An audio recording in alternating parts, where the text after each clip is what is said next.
रात को बार बार उठकर बाथरूम जाने की समस्या को अक्सर फ्रिक्वेंसी प्रॉब्लम कहा जाता है। ये समस्या आपकी नींद को बाधित कर सकती है और इसका इलाज आपकी जीवन शैली, आदतों और स्वास्थ्य पर निर्भर करता है। तो फ्रिक्वेंसी प्रॉब्लम क्या है? अगर कोई व्यक्ति रात को 2 बार से ज्यादा उठकर बाथरूम जाता है तो ये एक समस्या मानी जाती है। 1 या 2 बार उठना सामान्य है, लेकिन इससे ज्यादा उठने के कुछ कारण हो सकते हैं, जैसे शाम को ज्यादा पानी पीना। अगर आप सोने से पहले पानी या किसी अन्य लिक्विड जैसे दूध, चाय, कॉफी या अल्कोहल का सेवन करते हैं तो किडनी रात में अधिक यूरिन बनाती है। इन ड्रिंक्स में मौजूद कैफीन और अन्य तत्व ब्लैडर को उत्तेजित कर सकते हैं, जिससे रात को बार बार बाथरूम जाना पड़ सकता है। तो इस समस्या का समाधान कैसे करें? अपनी आदतों में थोड़े बदलाव करके इस समस्या को दूर कर सकते हैं। दिन के समय पर्याप्त पानी पिएं, लेकिन शाम के समय पानी और लिक्विड का सेवन सीमित करें। चाय और कॉफी सोने से कम 6 घंटे पहले पिएं। अल्कोहल और चॉकलेट से भी बचें, क्योंकि ये ब्लैडर को इरिटेट करते हैं।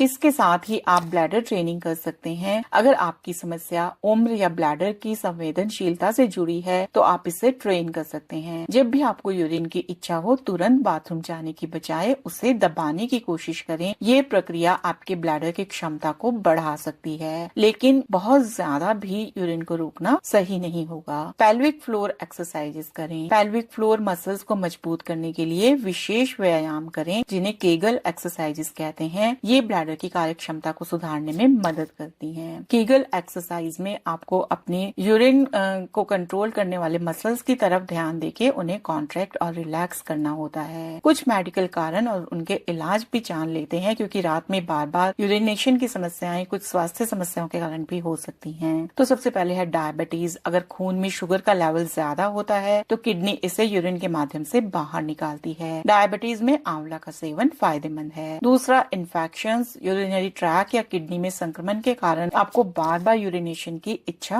हो सकती है। ये स्थिति जलन और अधूरी यूरिनेशन की भावना पैदा करती है। इसका पता यूरिन टेस्ट से लगाकर एंटीबायोटिक्स द्वारा इलाज किया जाता है, या धनिये का पानी और लौकी का जूस पीकर भी आप इस समस्या को ठीक कर सकते हैं। प्रोस्टेट और हार्मोनल असंतुलन। उम्र के साथ प्रोस्टेट ग्लैंड की समस्या या हार्मोनल बदलाव यूरिन कंट्रोल को प्रभावित कर सकते हैं। डॉक्टर से सलाह लेकर प्रोस्टेट स्कैन और हार्मोनल टेस्ट कराएं। ब्लड प्रेशर और हार्ट की समस्या। अगर हाई ब्लड प्रेशर या हार्ट प्रॉब्लम है तो शरीर में फ्लूइड इकट्ठा हो सकता है, जिसे किडनी रात में बाहर निकालती है। ब्लड प्रेशर को नियंत्रित करने के लिए हेल्दी डाइट और नियमित व्यायाम करें। कुछ घरेलू उपाय जान लेते हैं फ्रीक्वेंसी प्रॉब्लम को ठीक करने के लिए। तुलसी के पत्तों का सेवन शहद के साथ करने से इन्फेक्शन में राहत मिलती है। स्ट्रॉबेरी, वाटरमेलन और ब्रोकली जैसी चीजें ब्लैडर की संवेदनशीलता को कम करती हैं। दोपहर में आधे घंटे से 1 घंटे तक सोने से शरीर में मौजूद अतिरिक्त फ्लूइड को किडनी दिन में ही प्रोसेस कर लेती है। Compression socks. पैरों में फ्लूइड रिटेंशन को रोकने के लिए कंप्रेशन सॉक्स का इस्तेमाल करें। तो कब आपको डॉक्टर की सलाह लेनी चाहिए? अगर समस्या गंभीर है और दिख रहे कारणों को दूर करने से भी ठीक नहीं हो रही है, घरेलू उपायों से भी ठीक नहीं हो रही है, तो डॉक्टर से परामर्श लें। स्कैन और टेस्ट के जरिए समस्या की जड़ का पता लगाएं, ताकि सही इलाज किया जा सके। रात को गहरी नींद पाना आपके मानसिक और शारीरिक स्वास्थ्य के लिए बेहद जरूरी है, इसलिए अपनी आदतों में बदलाव करें और जरूरत पड़ने पर मेडिकल सलाह लें। इस तरह आप इस समस्या से पूरी तरह से निजात पा सकते हैं। Thank you.